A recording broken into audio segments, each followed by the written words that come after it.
비가 오고 있네요. 봄 5월 달은 정말 아름다운 계절이지요.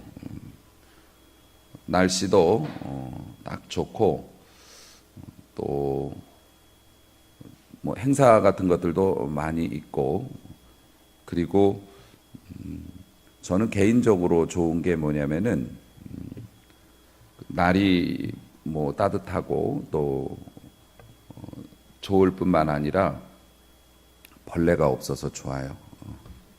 벌레들이 아직 이제 개시를 안 한 거예요. 가을에는 굉장히 추울 때까지 끝까지 이렇게 벌레들이 있지 않습니까? 그런데 지금은 날씨도 좋고 문 열어놔도 벌레도 안 들어오고 아직 모기도 없고, 그래서 저는 좋아요. 늘 저의 삶에 있어서도 봄은 참 좋은 계절이었는데 요 근래 한 10여 년 전부터는 봄이 그렇게 좋은 계절만은 아닌 것 같아요. 미세먼지도 뭐 그렇습니다마는 계절의 여왕이라고 하는 4월은 사실 4월 16일 세월호 참사 그것 때문에 4월 달만 되면 가슴이 아파요. 가슴이 먹먹하고 슬픈 계절이 되어버렸죠. 또 5월은 푸르구나, 우리들은 잘한다, 그래서 어린이날이 있지 않습니까? 그래서 5월 달은 가정의 달, 뭐 어린이, 어버이, 뭐 스승의 날, 뭐 이런 걸로 늘 뿌듯하고 감사한 계절이었는데, 어제였죠. 5.18 광주 민주화 운동 기념일이었고, 또 사람들은 날짜를 잘 기억 못하지만 5월 23일이 그 노무현 전 대통령 서거일이에요. 그래서 올해로 10주년이 됐습니다. 벌써 10년이 지났지만은 우리들의 마음의 아픔은 가시지 않고 있고, 그런 이 봄에 일어났던 우리 민족사의 굴곡이죠. 그런 것들 때문에 찬란하고 아름다운 봄이 그렇게 아름답지만은 않게 지내고 있는 것 같아요. 이 땅에 발붙이고 살아가는 우리가 오래 살기 때문에 그런 걸 봤고, 그래서 우리가 감내해 내야 할 아픔이기 때문에, 그래서 우리는 나라를 위해서도 더욱 기도하는 성도, 또 교회가 돼야 할 줄로 압니다. 그러한 무거운 책임감을 가지고 요즘 이제 시간을 보내고 있습니다만은, 말씀이 나왔으니 말이지, 그 노무현 전 대통령도 그렇고 일부 정치인들 뭐 얼마 전에도 그런 일이 또 있었습니다만은, 우리가 볼 때는 상식적으로 이해되지 않는 문제를 가지고 그런 허물을 가지고 목숨을 버리시는 분들이 간혹 있어요. 그보다 몇백 배 또 몇천 배 더 큰 죄를 짓고도 떵떵거리면서 큰 소리 치면서 나 죄 없다고 그러면서 그렇게 20 몇만 원 가지고 수십 년을 떵떵거리고 사시는 분도 있는데, 또 어떤 분들은 자신들의 작은 허물을 감당을 못하고 극단적인 선택을 또 하기도 하고 그래요. 왜 그럴까? 한마디로 말하면 수치심이죠. 그래서 사람에게 있어서는 명예라고 하는 것이 생명만큼 중요하게 여기시는 분들이 있어요. 그런 분들이 선한 사람들, 다시 말해서 위선자들이라고 하는데요. 사람은 그 컨셉이 있어요. 자기가 살아가는 컨셉이. 어떤 사람은 위선자로 살아가요. 위선자가 나쁜 사람을 말하는 게 아니고 나는 착한 사람이야 라는 게 내 컨셉인 거예요. 그래서 난 착한 사람이어야 해. 난 착한 사람으로 살 거야.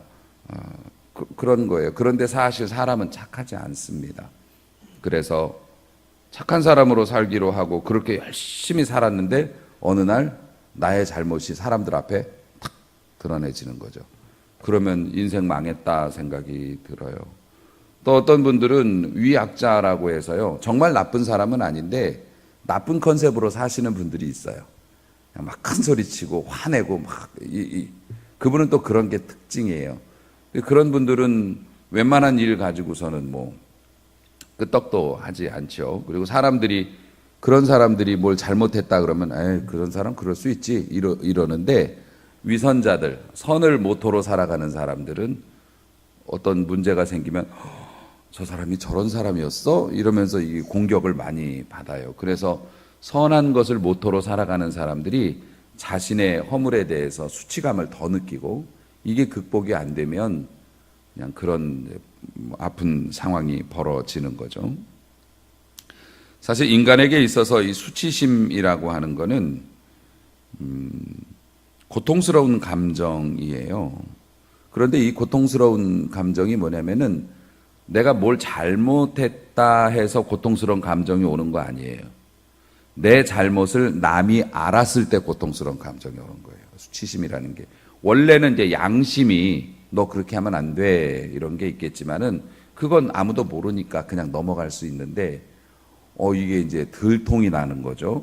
그렇게 되면 나에게 있어서 이건 견딜 수 없는 어떤 고통으로 이게 다가오는 거예요.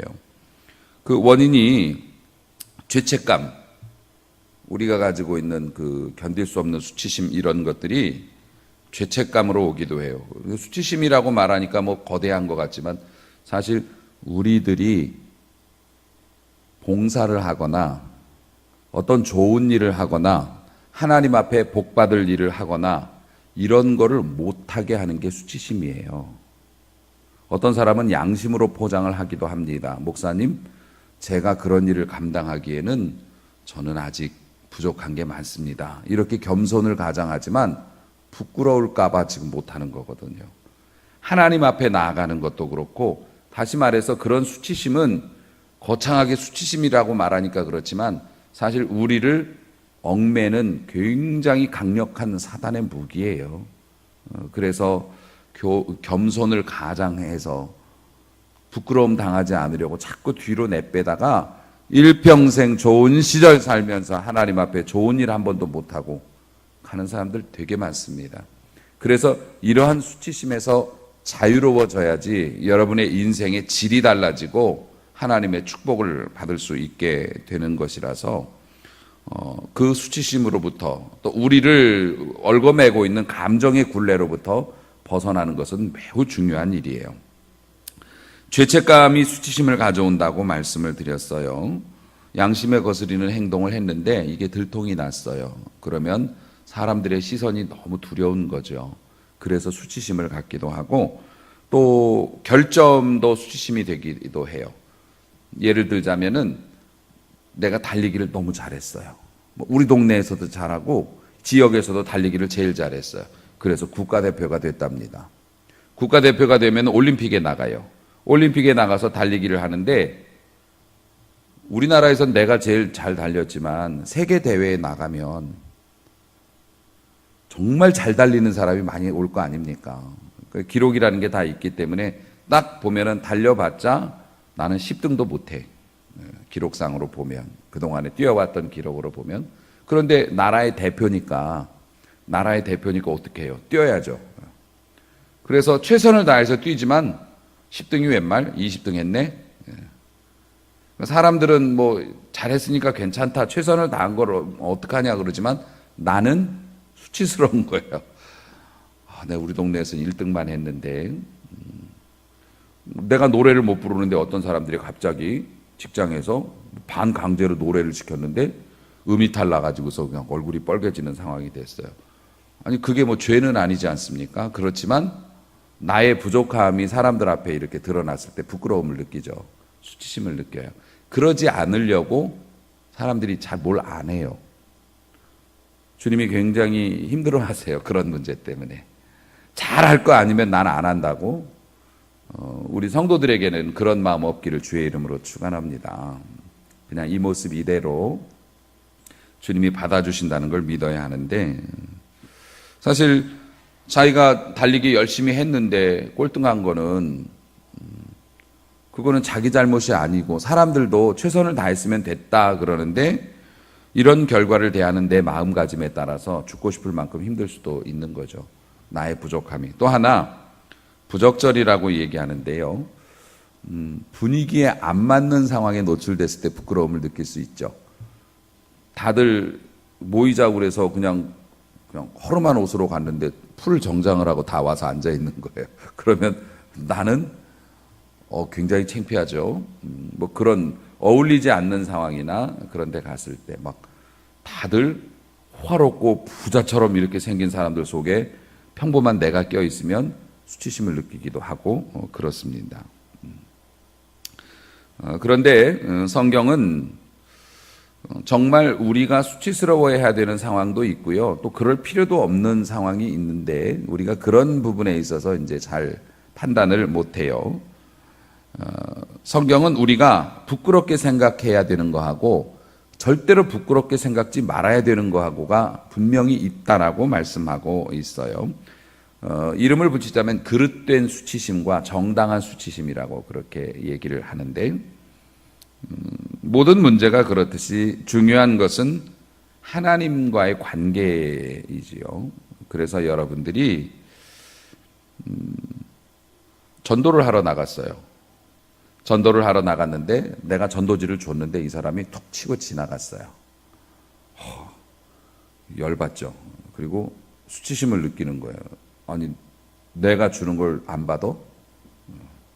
전도를 하는데 아파트 경비 아저씨가 와가지고서 저리 가요 하면서 잡상인처럼 우리를 밀어내요. 그러면 수치심을 느끼죠. 나도 아파트 사는데 그러면서 그런 거는 절대로 수치심을 느끼지 말아라 라고 성경이 말씀하세요. 오늘 본문에도 그런 내용이 나오고 있습니다마는 그 12절 말씀도 보면 이로 말미암아 내가 또 고난을 받되 부끄러워하지 아니함은 이렇게 얘기를 해요. 자기는 부끄럽지 않게 그렇게 살아왔다는 겁니다. 왜 그렇습니까? 내가 믿는 자를 내가 알고 내가 누구를 믿는지를 내가 안다는 거예요. 우리가 누구 믿어요? 하나님 믿고 예수님 믿어요. 그분이 어떤 분이신지를 내가 알고 또 내가 의탁한 것을 그날까지 그가 능히 지키실 줄을 확신함이라. 내가 의탁한 게 있어요. 뭐냐면 내 자존심, 내 편안함 그런 것들을 주님께 맡겼어요. 주님을 믿기 위해서 주님을 섬기기 위해서 우리가 힘든 일을 하겠다고 작정하고 나의 안락함을 주님께 맡겼어요. 그렇게 맡겼어요. 그렇게 맡겨주면 그날까지 다시 주님께서 내 삶에서 주님이 나를 만나주시는 그 날까지 주님이 그걸 지켜주셨다가 30배, 60배, 100배로 내게 돌려주실 거라는 걸 내가 믿기 때문에 나는 복음을 전할 때 창피한 일을 당하거나 사람들에게 핍박을 받아도 수치심 느끼지 않아. 왜냐하면 내가 믿는 그분이 어떤 분인지를 내가 알고 내가 그분을 믿기 위해서 그분에게 맡겨두었던 것 그거 주님이 잃어버리지 않고 지켜주셨다가 내게 더해서 돌려주실 것이라는 걸 내가 알기 때문에 할렐루야. 결국에는 그 수치심을 느끼지 말아야 하는 그런 상황 그리고 마땅히 수치심을 느껴야 하는 그런 상황 그건 이제 하나님과의 관계가 분기점이 되는 거죠. 우리 주님 앞에서 믿음으로 한 일은 수치심을 느낄 필요가 없고 또 그래서도 안 돼요. 하지만 또 정당한 수치심이라는 게 있어요. 인간이 인간답게 살려면 부끄러움을 알아야 해요. 부끄러움을 아는 순간 어른이 된다고 얘기합니다. 아시죠? 어린아이들은 부끄러운 걸 몰라요. 염치도 없고 체면도 없어요. 그런 것들을 깨닫게 되고 이렇게 하면 부끄러운 일이구나 해서 정신 차리고 그런 일을 삼가하게 되면 그때부터 철들었다고 얘기하고 그때부터 쓸만한 사람이 되었다고 얘기를 해요. 이제 뭘 맡겨도 제대로 하겠구나. 우리가 하나님 앞에서 부끄러움을 느끼지 못하고 사는 경우가 많아요. 어린아이 같은 신앙. 요거는 이제 어린아이 같은 신앙이 천국 간다는 거 반대의 개념이에요. 우리가 아직 장성하지 못해서 믿음이 여물지를 못해서 어린아이처럼 행동하는데 부끄러운 것을 몰라. 하나님 앞에서 마땅히 행해야 되는 것을 행하지 못하고 하나님 앞에서 열심히 살지 못하거나 하나님의 은혜에 대한 보답을 하지 못하는 그런 삶을 부끄러워하지는 않아요. 창피한 줄도 몰라요. 그러면 문제가 생기죠. 그런데 여러분, 우리가 그렇게 하나님 앞에서 부끄러움을 모르고 살아가는 거, 이런 거를 성경적인 용어로는 양심에 화인 맞았다고 그래요. 감각이 사라졌다고. 그렇게 하나님 앞에서 우리가 부끄러운 것도 모르고 하나님 앞에서 제대로 못 살면서 창피한 줄도 모르고 살아가면 하나님과의 관계가 끊어진다고 해요. 그러면 사실 문제가 많이 생기죠.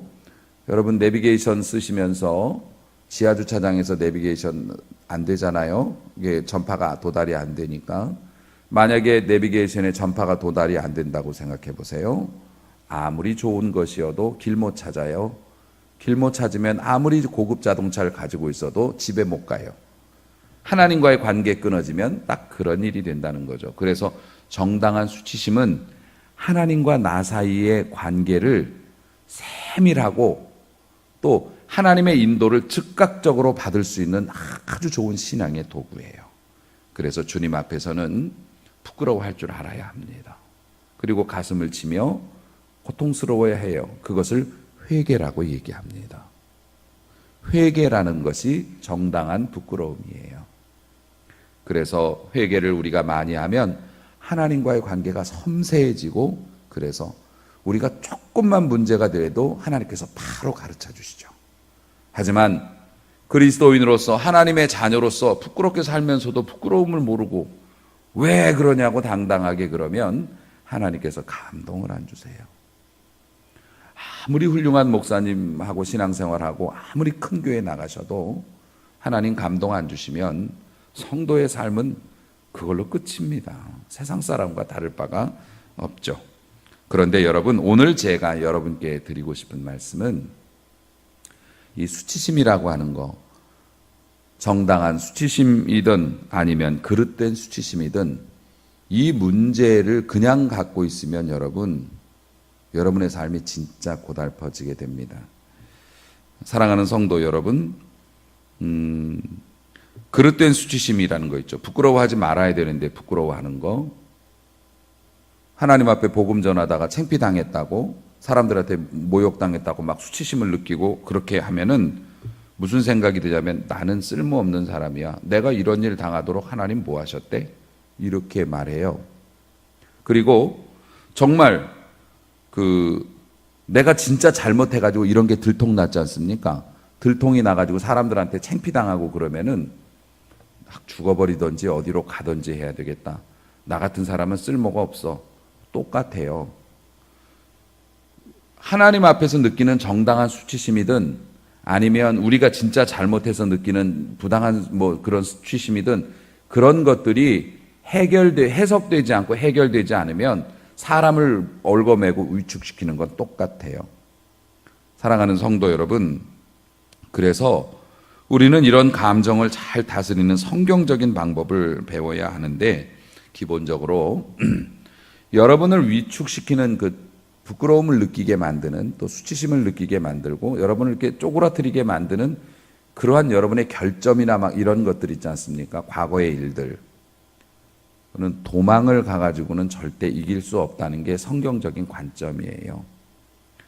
그걸 마주대하지 않으면은 자꾸 외면하고 피하면 여러분을 어떻게 할 수가 없어요.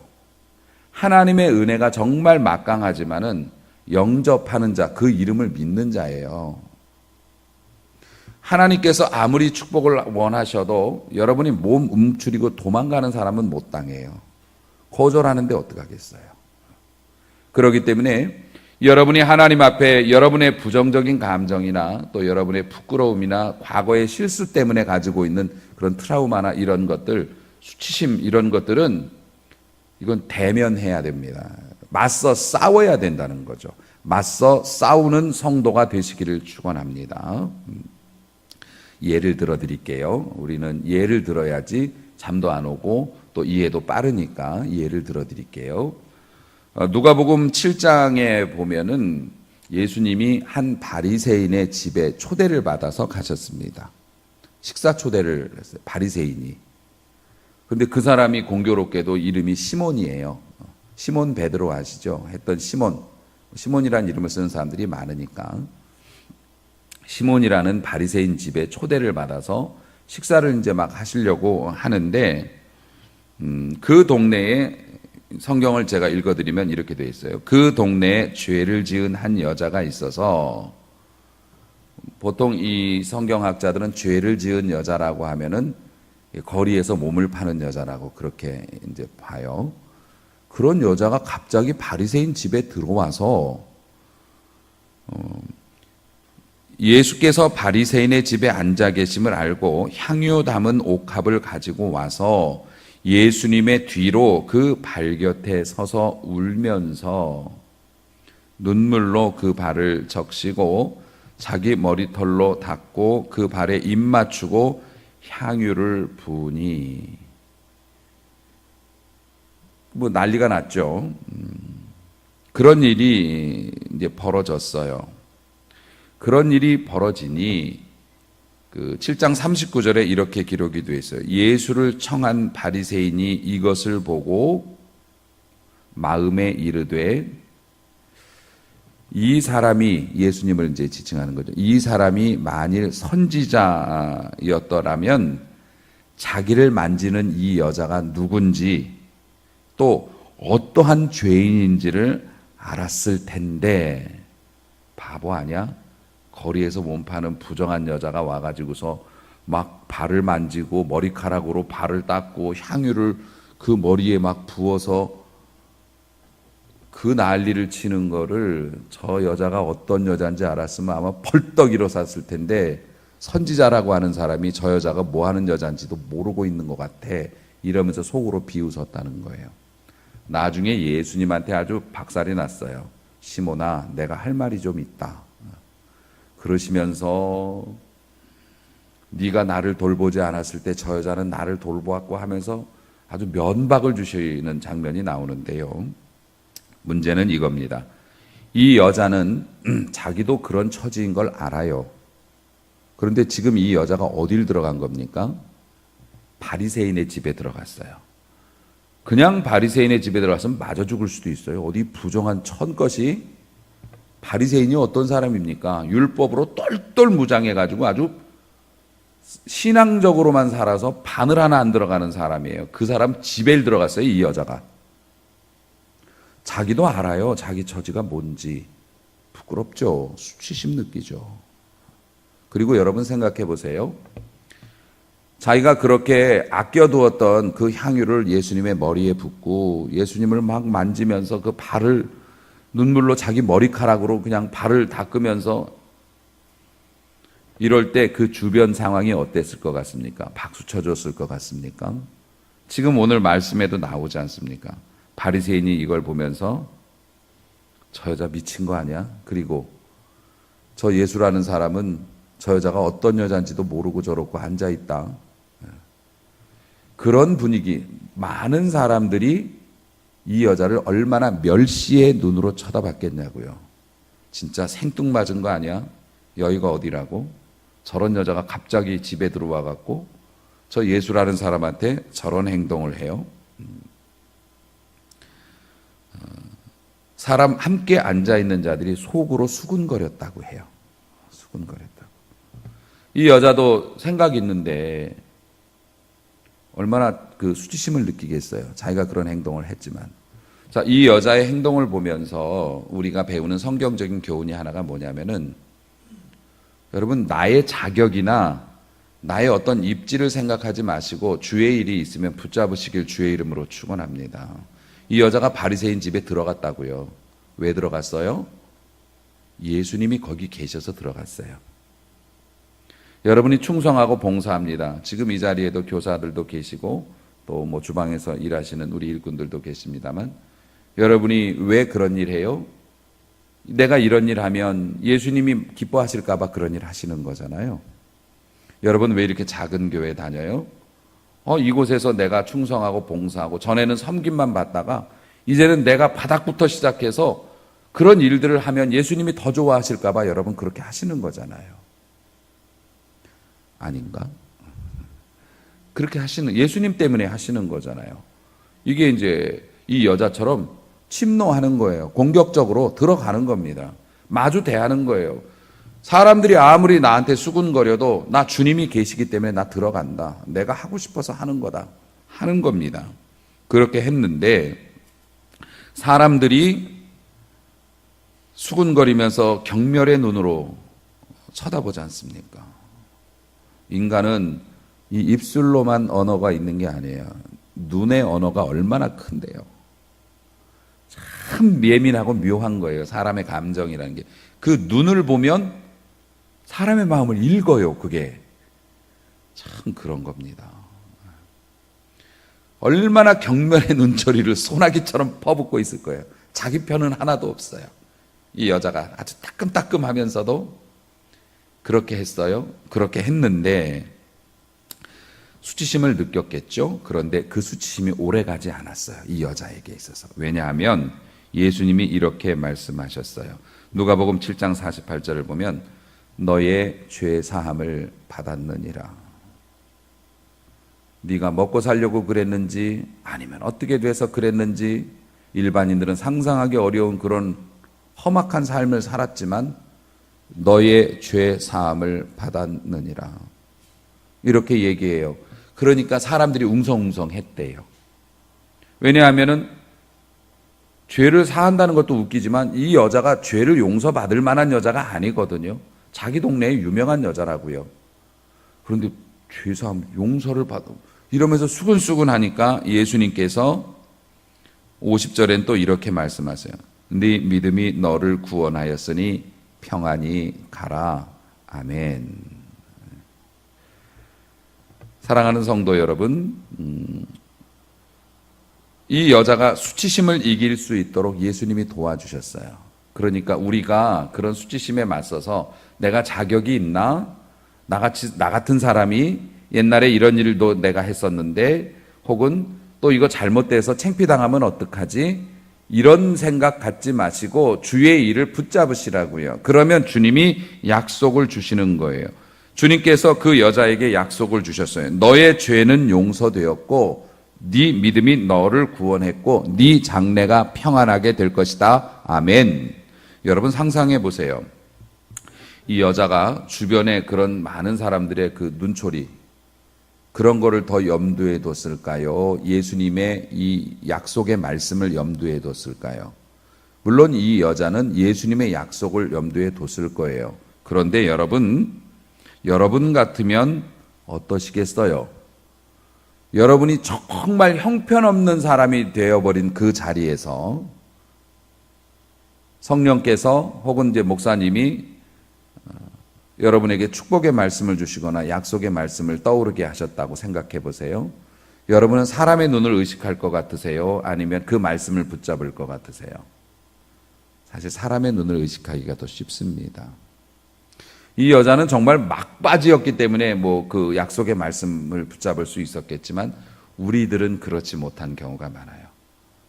왜 여러분 삐져가지고 여러분 마음 상했을 때 목사님이 위로의 말씀을 주고 하나님께서 아시고 하나님께서 기억하시고 축복해 주실 테니까 조금 더 인내하시지요 라고 얘기해도 됐거든요. 그리고 나가는 이유가 그런 거예요. 그런 거예요.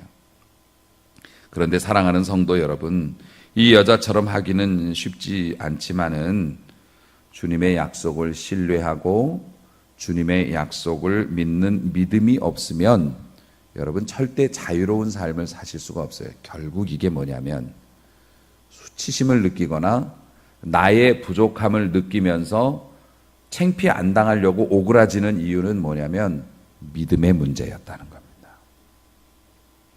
주님의 약속을 내가 신뢰하지 못했기 때문에 주님이 네 죄 사함 받았다. 너의 장래는 평안할 것이다 라고 말씀하셔도 됐거든요. 사람들이 저렇게 쳐다보는데 사실 우리가 그런 모습일 때가 많다는 겁니다. 사랑하는 성도 여러분, 그러나 그럼에도 불구하고 하나님의 말씀은 여전히 유효하십니다. 하나님은 우리의 부끄러운 행위들을 용서해 주시고 우리의 장래에 은혜와 평강을 주시는 분이심을 믿어야 할 것입니다. 이것을 믿고 그 믿음 가지고 싸워야 합니다. 만일 우리가 우리 죄를 자백하면 그는 미쁘시고 의로우사 우리의 죄를 사하시며 모든 불의에서 우리를 깨끗게 하실 것이요. 아멘. 여기서 미쁘시다는 말이 나와요. 우리가 우리의 죄를 자백하면 주님은 미쁘시고 의로우사 그 모든 죄에서 우리를 깨끗게 하실 것이라고 하는데, 미쁘시다는 게 뭐냐면 성실하시다, 약속을 잘 지키는 분이시다, 믿음직하다라는 뜻이 돼요. 다시 말해서 믿어도 돼. 주님은 성실하셔. 약속한 건 반드시 지키신다고. 주님은 어떤 상황이 돼도 당신들에게 약속한 거 반드시 지키시는 분이십니다. 이게 뭐냐면 미쁘신 주님이라는 뜻이에요. 그래서 우리가 우리의 죄를 주님 앞에 고백하고 우리의 연약함을 고백하고 주님께 맡겨요. 나는 부족하나, 나는 연약하나, 나는 고칠 점이 많고 사람들 앞에서 부끄러운 모습도 있었고 또 있을지도 모르지만, 그러나 주님이 원하시기 때문에 나는 주님을 붙잡습니다. 그러면 주님은 우리의 과거의 죄를 다 해결해 주시고 앞으로 평안하게 살도록 지켜주신다는 겁니다. 왜냐하면 주님은 의로우신데 심지어 미쁘시기도 해요. 성실하셔요. 우리의 약속을 허투루 여기지 않으신다고요. 그래서 우리가 믿음으로 나아가서 주님의 약속을 붙잡고 주님이 말씀하셨으니, 주님이 약속하셨으니, 성경에 나와 있으니 나는 그것만 믿고 사람들 신경 안 쓰고 하나님 앞에 삽니다 라고 나가면 주님은 여러분의 장래의 평안을 약속해 주신다는 겁니다. 믿어야 할 것입니다. 장래의 은혜에 대한 믿음으로 살아갈 때 여러분에게 있는 지속적으로 여러분을 무기력하게 만드는 그 부끄러움의 감정에서 우리가 벗어날 수 있다는 거죠. 12절 말씀 다시 봅니다. 이로 말미암아 내가 이 고난을 받되 부끄러워하지 아니함. 이제 좀 감이 오십니까? 바울이 디모데에게 얘기해요. 복음 때문에 내가 창피당하고 수치심 느끼는 상황이 오고, 그런데 나는 부끄럽지 않다. 부끄럽지 않다. 왜 부끄럽지 않다고 말합니까? 약속을 믿기 때문에 그래요. 내가 믿는 그분이 어떤 분이에요? 미쁘시고 의로우신 분이에요. 그리고 내가 주님께 의탁한 게 뭐예요? 나의 감정, 그리고 내가 겪는 그 수치심도 주님이 다 십자가에서 감당한다고 했으니까. 그리고 내 미래, 내가 주님의 일을 하는 동안에 세상 일 못해서 손해볼 것 같은 그런 것도 다 주님께 맡겨놓은 거예요. 나중에 다 내게 돌려주실 거라고. 내가 주의 일을 감당하는 동안 내가 가게 못 나가고 일 못하고 그런 것들 주님께 다 맡겨놓은 거니까 다 돌려주실 거라고. 난 그걸 믿는다고. 결국 믿음의 문제였다는 거죠. 저는 마음이 약해서 그게 아니에요. 믿음의 문제였던 거죠. 주님은 약속을 주시니까요.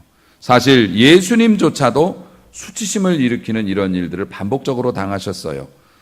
누가복음 7장 34절 보면 먹기를 탐하고 포도주를 즐긴다 그래서 주정뱅이하고 아주 음식을 탐하는 탐욕스러운 사람으로 그렇게 몰아붙였고, 예수님을 성전 파괴자라고 부르기도 했고 위선자라고 불렀고, 또 다른 사람은 많이 구원하면서 지는 못 구원하네, 십자가 밑에서 그렇게 조롱하면서 예수님께 도발을 했어요.